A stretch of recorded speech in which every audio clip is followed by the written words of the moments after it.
it was an unsolved case. OG gangsters from Clanton came over to Mid-City Stoners and got an altercation because one of their daughters was messing around with a gangster from there. They got in a fight. And the Clanton guy, the OG, lost. So a week later, they come back for retribution. An OG meaning they're 35. They're Right. like, Right. Old they're man, not like yeah. old men. Yeah, yeah. They're like so they come back and they unload on the suspect or a victim, and they kill him, and they wound his girlfriend, a different girlfriend. So it was an unsolved case. So we said, how are we going to go with this? So we looked around for anyone that wasn't properly interviewed, and we located this person named Michael Bramett. He was FI, but didn't really give a good statement. So I said, let's go talk to him. So we located him, and we brought him in for an interview, and he actually saw everything. He could identify everybody, and he gave us the names or what he knew about it. And I said, okay, so we were able to serve 3 search warrants on 3 OGs, and got the convictions on all 3. But we needed Michael Bramett to testify. But the kicker was he got arrested on his own murder out in Riverside, California. So, you know how these trials, the court cases drag on type of thing. So when we located Michael Bramett, I go, great, he's in his own shit. So I told Chavez, I'll take the car home. Since I live in Fontana, I'll just drive to Riverside and check him out, and then bring him to court. And there was a D2 nothing that worked there at Wilshire. You can't do that. I said, you can't do that. I can. So I'll just take chains. Yeah, that's all I had to do was take the chains and hook them up to make sure there's. And he wasn't a tough guy. He was if anything, he was weak. So got out there, signed him out, chained him up. I just told him. I said, Mike, I said, if you try to escape, I'm just going to have to shoot you.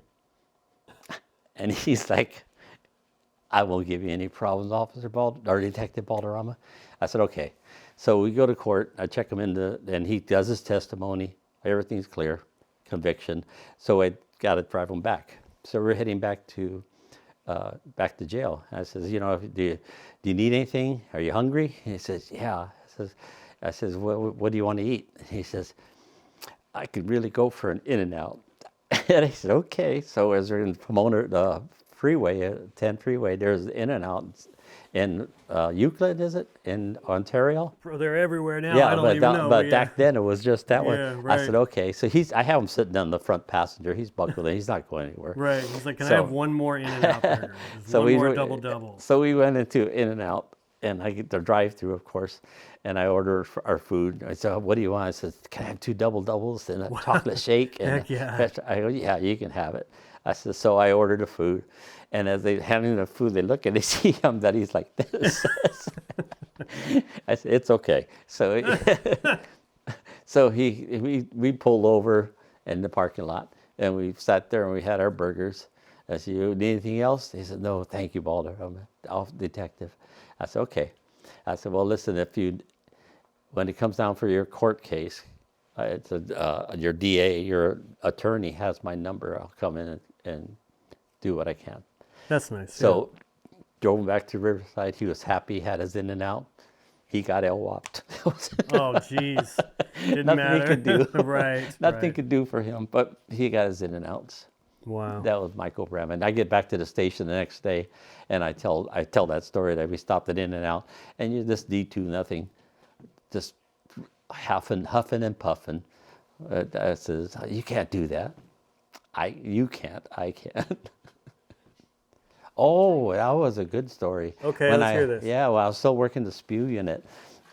This is, we're looking at 1988. 89. And you're working the what unit? The special problems unit, that picture that's on the wall. I keep pointing back there because sure. But I was. Where you're undercover. This time I was dressed like a homeless. I had gone to the thrift store and found this old beater trench coat, and it had the worst jeans and tennis shoes, all floppy and all that. And we were in Chinatown looking at the Alvera Street across the street.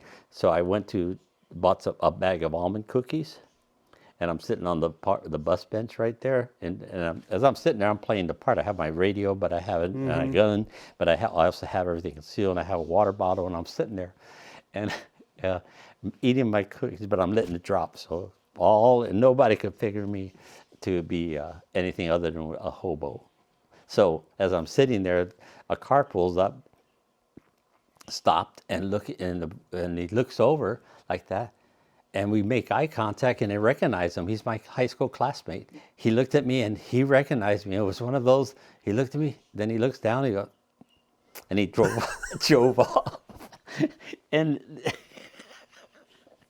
it was so funny because he was like, I can't say anything to him until the reunion, and thinking I can imagine how many people he's told that, remember Vincent Balderrama from school? Boy, he's homeless. He was down there eating and so I did see him at the high school, at the 20-year, right? I think it was a 20-year high school reunion we saw, and You're like, I have a job. I have a job, because I was hanging out with one of my classmates who was a sheriff deputy, and we were saying, hey, he's a cop. You're a cop? I said, what do you think, I was a hobo? In Elvira? Right. Elvira Street, watching those guys. Oh, man. And then it was just funny. It was that type of thing. Different scenarios as far as how to do the best to catch someone. You watch them commit a burglary, and a car burglary, and then you go to apprehend them, but they're too fast for you. So, but it doesn't work when you say halt in the name of the law, by the way. No, nobody halts? No, they run faster. So we had two guys break in, and I was with Kohei Ishida. He's one of the guys in the pictures too. And we're chasing down the stairs towards Hill Street, the long steps that are downtown, and these two guys are carrying the stolen toolboxes and like that. And as I'm running, I started yelling like in a Spanish accent. And I go, excuse me, like that. And they turn around, they see me trying to rush down, but I don't have my gun out or anything. So I run past them, and they move over to let me run down the stairs. They're being polite. Far enough to get the drop on them. So then Kohei stays to one side, and I spun around, and we go. And they looked, and they dropped the bags, and they get it. Kohei starts laughing. Excuse me.